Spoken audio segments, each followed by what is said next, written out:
Olá, pessoal! Olá! Hoje aqui com o Dr. Rodrigo Silveira, psiquiatra, também especialista em infância e adolescência, que vai falar pra gente um pouco sobre TOD não existe ou existe. E essas crianças que desobedecem, desafiam, provocam, que tiram a pai e a mãe e os cuidadores do sério. Conta um pouco pra gente. Então, o que acontece? Esse título é uma provocação, né? Para chamar a atenção das pessoas, é uma espécie de provocação. É claro que o TOD existe. Ele existe, inclusive, como um diagnóstico formal, que pode ser feito isoladamente pelo DSM-5, o CID e tudo mais, né? Agora, uma coisa que a gente não vê, que talvez não exista, é um TOD de uma forma pura.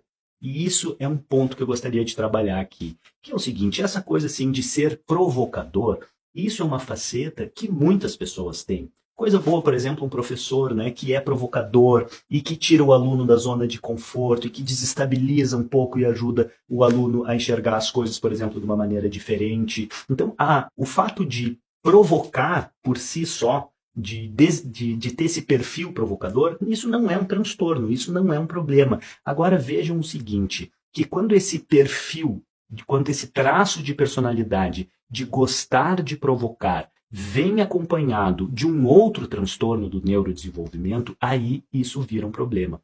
Como, por exemplo, no caso do transtorno de déficit de atenção e hiperatividade, mais o TOD, como no caso do autismo, mais o TOD.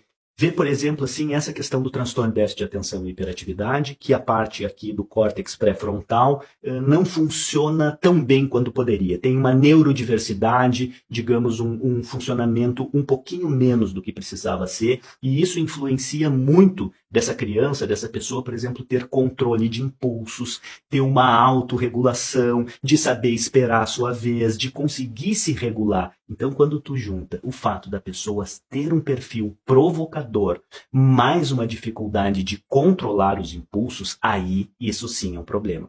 Entendo. Então, ser desafiador, ser provocador, pode ter seus lados positivos. O problema é que quando associado com dificuldade desse controle de impulsos, a criança, o adolescente, perde a mão.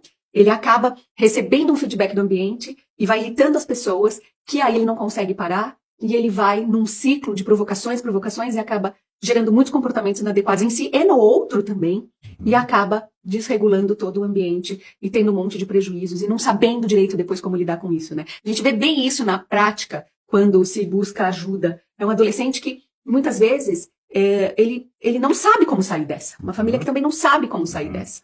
E imagina assim, ó, quando a gente junta, além dessa dificuldade de controle de impulsos, muito comum no TDAH, imagina que junto com isso também, essa pessoa tenha pelo temperamento dela, pela natureza dela, uma raiva mais alta. Seja uma pessoa que tem um temperamento mais raivoso. Então tu junta um perfil opositor, né, que gosta de provocar, com uma dificuldade de controlar impulsos e com uma raiva intrínseca muito alta. E aí, de fato, isso é um problemão, porque aí são crianças, são adolescentes que acabam sendo violentos, que acabam não conseguindo segurar essa raiva, acabam depois ficando muito tempo ruminando, pensando em questões de vingança, e isso, se não tratado, isso pode ter um desfecho muito complicado lá na vida adulta. Então, o que é importante entender, assim, que a gente precisa muito três coisas. A primeira delas, a gente precisa tratar o TDAH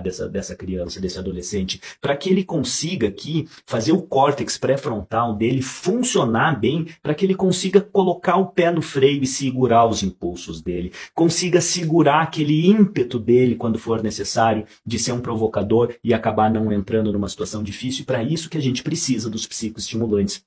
Importante lembrar de que o nosso córtex pré-frontal funciona muito à base de dopamina. Então, a liberação de dopamina nessa região aqui do cérebro vai fazer com que esse cara consiga controlar os impulsos dele. Além disso, quando a gente junta esse perfil com uma raiva muito alta, a gente precisa diminuir o drive dessa raiva. E aí que entram os antipsicóticos, como é o caso da risperidona, do aripiprazol.